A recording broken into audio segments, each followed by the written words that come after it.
আমি ঘুমায় রয়েছি, উনি আমার প্যান্ট ট্যান্ট টাইনে খুললা আমার পুরুষাঙ্গ কেটে নিয়ে পলাইছে। কি যে দুনিয়া এলো! এক বউয়ের স্বামীর বিশেষাঙ্গ কেটে নেয়, আরেক বউ এসে হাসপাতালে নিয়ে যায়। চাঞ্চল্যকর এই ঘটনাটি ঘটেছে চাঁদপুরের মতলব উত্তর উপজেলায়। জানা গেছে, উজ্জ্বল নামে এক যুবকের গোপনাঙ্গ কেটে নিয়ে পালানোর অভিযোগ উঠেছে তার স্ত্রীর বিরুদ্ধে। দিবাগত রাত 2টার দিকে উপজেলার গজরা ইউনিয়নের কৃষ্ণপুর গ্রামে এই ঘটনাটি ঘটে। ঘটনার পর অভিযুক্ত স্ত্রী কল্পনা বেগম ও শ্বশুর বাবর আলী পলাতক রয়েছেন বলে জানা গেছে।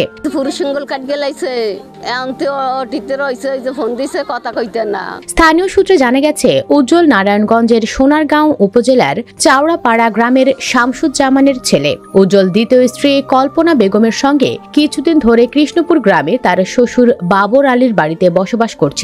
সর্বশেষ রাতে ঘুমন্ত অবস্থায় ধারালো অস্ত্র দিয়ে উজ্জ্বলের গোপনাঙ্গ কেটে ফেলেন কল্পনা বেগম। পরে উজ্জ্বলকে অচেতন অবস্থায় পড়ে থাকতে দেখে তার তৃতীয় স্ত্রী ফারজানাকে ফোন দেয় অজ্ঞাত এক ব্যক্তি। ফারজানা ছুটে গিয়ে উজ্জ্বলকে উদ্ধার করে চাঁদপুর 250 শয্যা বিশিষ্ট সদর হাসপাতালে নিয়ে যান। সেখানে কর্তব্যরত চিকিৎসক প্রাথমিক চিকিৎসা শেষে আশঙ্কাজনক অবস্থায় তাকে ঢাকা মেডিকেল কলেজ হাসপাতালে রেফার করেন। স্থানীয় ইউপি চেয়ারম্যান শহীদুল্লাহ মাস্টার জানান, বিষয়টি সত্যি ন্যাক্কারজনক। আমি চাই অপরাধীর বিরুদ্ধে আইনি ব্যবস্থা নেওয়া হোক। মতলব উত্তর থানার অফিসার ইনচার্জ মোহাম্মদ রবিউল হক বলেন, ঘটনাটি অত্যন্ত মর্মান্তিক ও স্পর্শকাতর ঘটনা। উজ্জ্বলকে তার দ্বিতীয় স্ত্রী কল্পনা কৌশলে বাড়িতে এনে শরীরের সংবেদনশীল অঙ্গ কেটে দেয় বলে শুনেছি।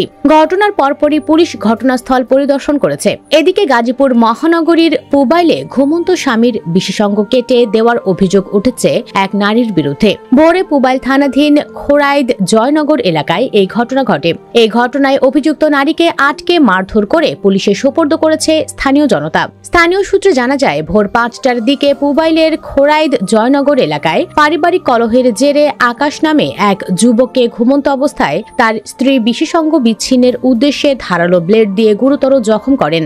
এ সময় স্বামী আকাশের চিৎকারে আশেপাশের প্রতিবেশীরা এগিয়ে এলে তাকে উদ্ধার করে চিকিৎসার জন্য গাজীপুর শহীদ তাজউদ্দিন আহমেদ মেডিকেল কলেজ হাসপাতালে নিয়ে যান। উপস্থিত জনতা তার স্ত্রীকে আটক করে মারধর করে পুলিশে সোপর্দ করেছে। পুলিশ তাকে আটক করে শহীদ আহসানুল্লাহ মাস্টার জেনারেল হাসপাতালে প্রাথমিক চিকিৎসার জন্য নিয়ে যায়। সুপ্রিয় দর্শক, চাঁদপুরের ঘটনার জন্য দায়ী ভুক্তভোগী স্বামী নিজেই, কারণ সে কয়েকটি বিয়ে করেছে, এমনটি দাবি করছে অনেকে।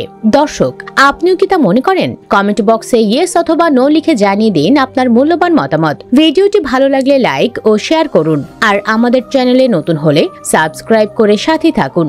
ধন্যবাদ।